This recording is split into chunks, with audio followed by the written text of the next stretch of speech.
Theresa May finally criticises Donald Trump's white supremacism meltdown but carefully avoids mentioning him by name. The Prime Minister said all those in power must condemn fair right views and there was no equivalence between fascists and anti-fascists. Theresa May have commented for the first time on Donald Trump's meltdown, defending people who attended a white supremacist rally.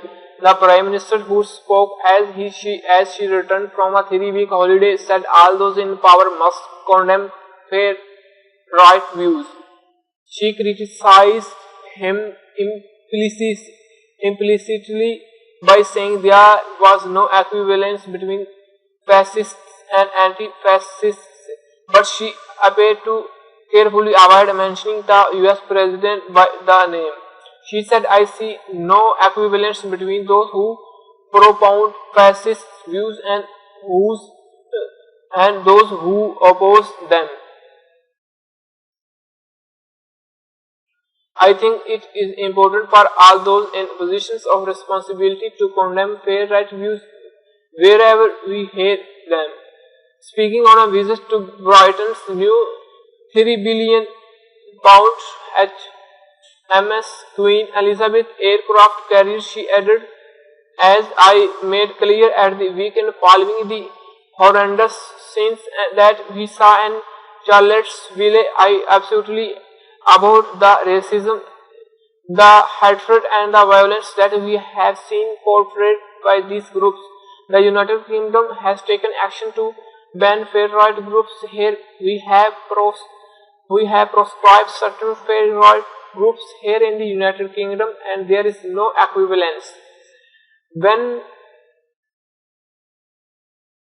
the row was brewing 2 days ago, Mrs.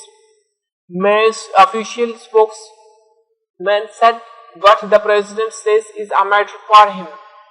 Then last night Trump gave a bombshell press conference in which he claimed the press had treated people who attended a white supremacist rally in Charlottesville, Virginia unfairly.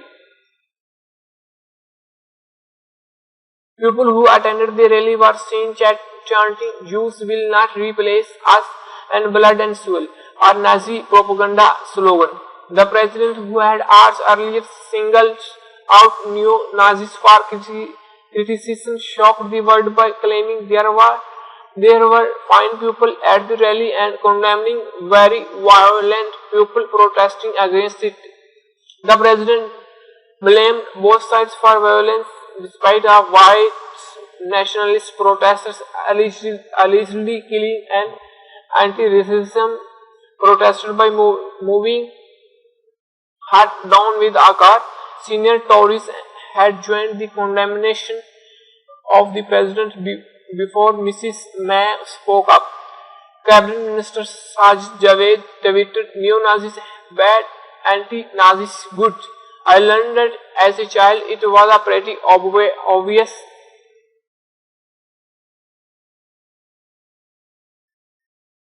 Prison Minister Sam Jima added, "Words matter, silence matters. We must call out hate unambiguously to preserve the free and tolerant society many have fought and die for. The leader of the free world loses moral authority when he cannot call fascism by its name." Labour MPs called for the President's state visit to Brighton, which has already been delayed until 2016, to be cancelled. Shadow Defence Secretary Nia Griff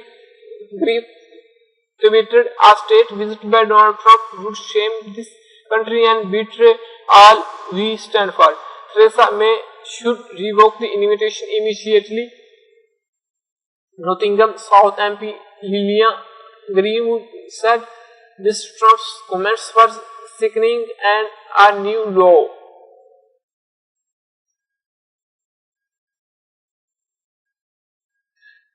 When will UK government admit he should never had been invited for a state visit, she wrote on Twitter. US media reported Trump himself was reluctant to come to Britain if he would be faced by protests in the street.